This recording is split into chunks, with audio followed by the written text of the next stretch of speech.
को कोई भी संतान सती के द्वारा प्राप्त नहीं हुई, क्योंकि सती ने प्रौढ़ अवस्था में ही पिताजी से अपमानित होकर के अपने शरीर का दाह कर लिया था।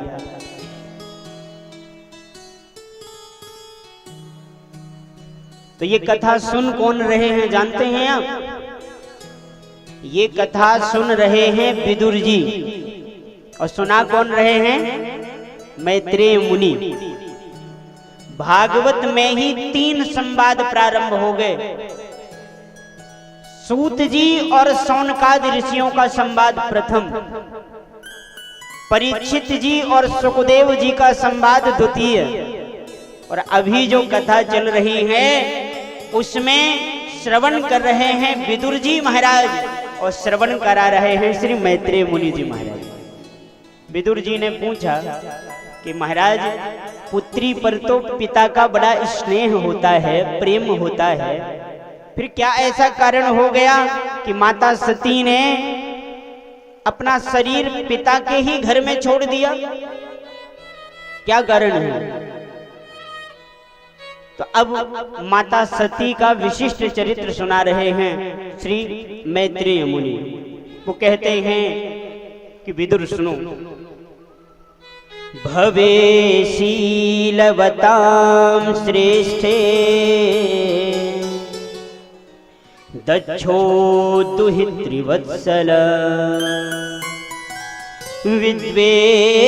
विद्वेषमकरोत् कस्मात् अनादृत्यात्मजां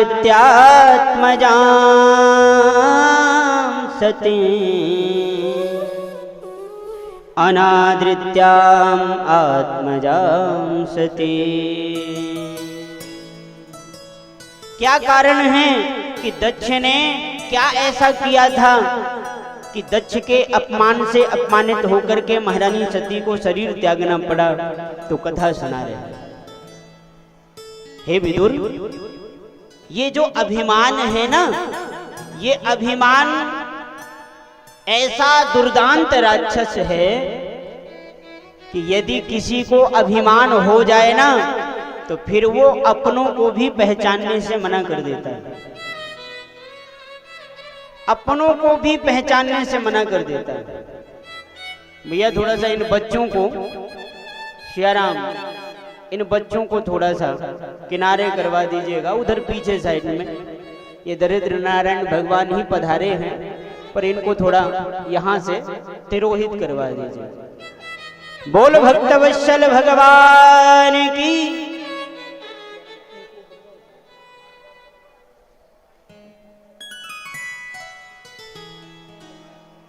दक्ष को प्रजापतियों का अध्यक्ष बना दिया गया। अच्छा, आप श्रवण करिएगा। महाराज दक्ष तो बड़े ज्ञानी हैं, ब्रह्मा जी के ही बेटा हैं, ब्रह्मा जी के बेटा हैं, पुत्र हैं।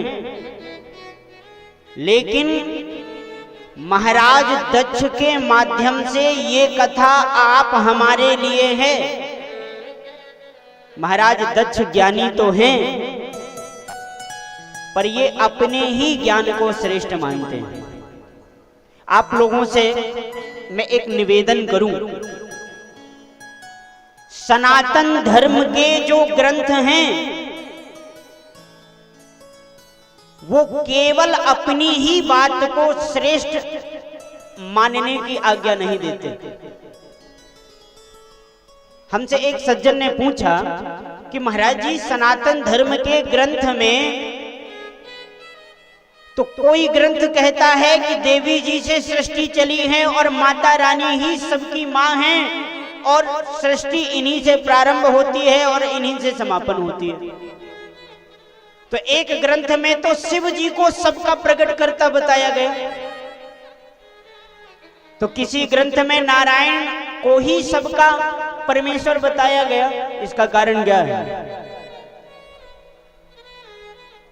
तो जरा गौर से सुनिएगा। इसका कारण ये है कि मानो हमारे धर्म पुराण ये कहना चाहते हैं कि यदि आपकी निष्ठा, आपका प्रेम शिव जी में है तो शिव जी को श्रेष्ठ समझो, लेकिन राम जी का अनादर मत करो। यदि आपकी श्रद्धा राम जी में है तो आप राम जी को श्रेष्ठ समझो, लेकिन आप दुर्गा मैया का अनादर मत करो। यदि आपकी श्रद्धा दुर्गा जी में है तो आप भगवान के अन्य अवतारों का अनादर मत करो। आज कुछ एक परंपराएं ऐसी चल गई हैं कि वो सनातन धर्म से लोगों का ध्यान भटका रहे हैं। वो केवल अपने आचार्य की एक बात को पकड़ करके ही ऐसे बैठ गए हैं कि वो अन्य देवी देवताओं का अपमान करते हैं, जबकि उस संप्रदाय के आचार्य का बिल्कुल भी दोष नहीं है, पर उस आचार्य की एक बात को पकड़ करके लोगों ने उसका दुष्प्रचार कर दिया। जैसे कि एक संत जी के आश्रम में एक बिल्ली बड़ा आतंक मचाती थी। जैसे बाबा जी माला लेके बैठे तैसे ही वो बिल्ली कहीं ये बर्तन पटके कहीं वो बर्तन पटके, और पटके इसलिए कि कुछ मिले ना उसको, और उसको भगा करके बाहर आए वो बिल्ली फिर आ जाए। बहुत ध्यान से सुनिएगा तो समझ में बात आएगी। तो एक दिन बाबा जी ने सोचा करूं क्या मैं, ये बिल्ली बड़ा परेशान करती है, भजन नहीं करने देती। तो संत जी ने सोचा कि भजन करने से पहले बिल्ली को पकड़ के अपने पास बांध के रख लेता हूं, ताकि कम से कम ये ऊट पटांग कुछ करेगी नहीं, मैं भजन तो करता रहूंगा। तो उन संत जी ने उस बिल्ली को पकड़ करके अपने आसन के पास में ही बांध दिया। अब बड़े आनंद से भजन करने लगे। पर बिल्ली क्यों पकड़ी और क्यों बांधी, इसके बारे में किसी शिष्य ने पूछा नहीं और गुरुजी ने बताया नहीं। कई दिन हो गए ऐसा करते करते। रोज वो भजन करने के बाद बिल्ली को खोल देते और भजन में बैठने से पहले बिल्ली को पकड़ लेते। और एक दिन अचानक से रात्रि में गुरुदेव भगवान का गमन हो गया परलोक को। तो जो महंत बने अब, तो उन महंत के बनते ही एक संत ने कहा कि कैसे महंत हो, गुरु जी की आज्ञा का और गुरु जी के आचरण का पालन नहीं करते हो। तुम्हें मालूम है क्या, हमारे गुरु जी बिना बिल्ली बांधे भजन नहीं करते थे। एक बढ़िया बिल्ली लाओ और उसको बगल में बांधो, तभी गुरु जी के आज्ञा का पालन होगा। सोई महाराज महंत जी भजन छोड़ करके बिल्ली पकड़ने चले।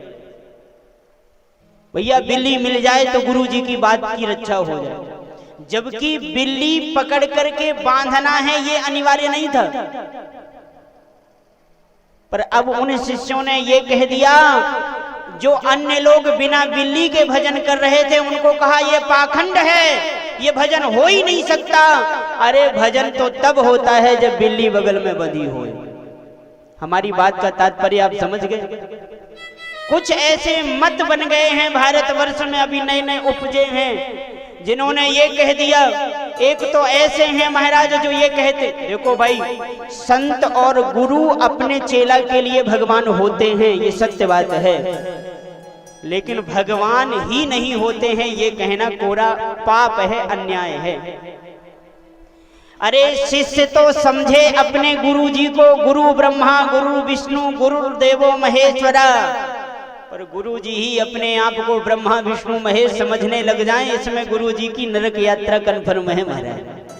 क्यों? क्योंकि हमारे यहाँ साक्षात बुद्धिमताम वरिष्ठम ज्ञानीनाम अग्रगण्यम श्री हनुमान जी महाराज से जब रावण ने पूछा कि कौन हो तुम, तो जरा विचार करो। जय जय जय हनुमान गोसाई कृपा करो गुरुदेव की नाई। ये साक्षात गुरु हैं, शंकर भगवान ही आए हैं हनुमान जी के रूप में, पर परिचय दे रहे हैं हनुमान जी तो क्या कह रहे हैं, दासो हम कौशलेंद्र, मैं दास हूं, मैं राम जी का दास हूं।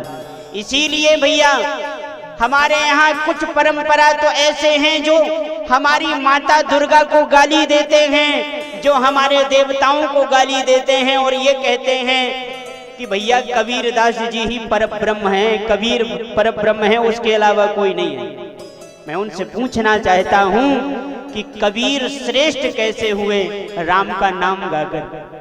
और राम का नाम लेने वाले कबीर को तुमने राम से ऊंचा बना करके